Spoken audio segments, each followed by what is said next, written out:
Now to the shocking results of an ABC News ESPN exclusive investigation into the death of NFL great Junior Seau. Doctors revealing their findings for the first time, and it could affect players from the big leagues to Pop Warner. Seau's brain showed visible signs of CTE. CTE in 99% of brains obtained from NFL players, but also in 91% of college football players. The head-to-head contact, the collisions they're out of control.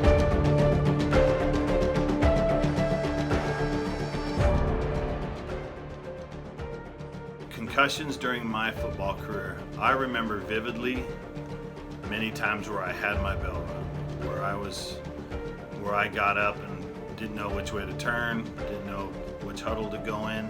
I've never experienced the vomiting or the having to go into a dark room, but I've had glimpses of, I didn't know where I was going, what play we were running next.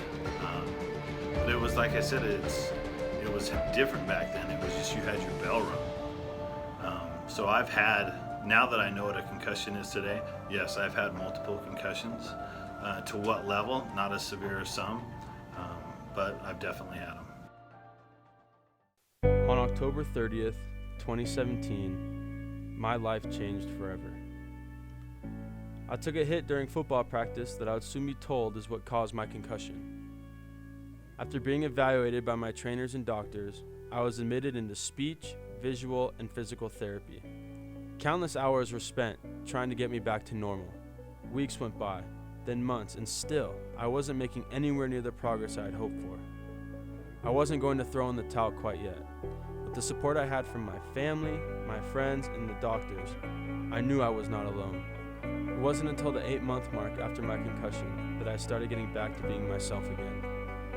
I had a checkup with my doctor, and while speaking with him, he told me he wasn't comfortable with me playing again. If I got another concussion while playing, there was a risk that the effects could be more long-term than my previous concussion. Then it came time to call my parents and tell them the news I had just received. I told them I felt like I was letting everyone down, coaches, teammates, family, and friends.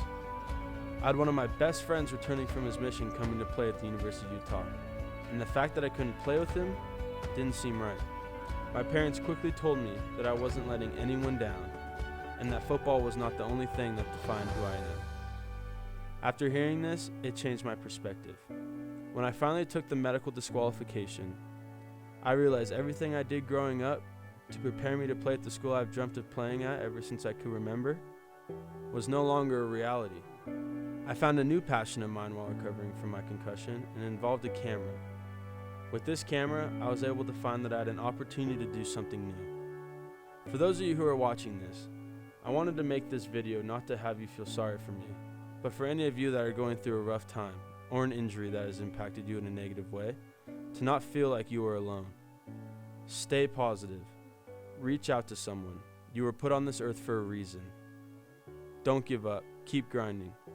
Push through the hard times, because at the end of it, you will end up on top of it all.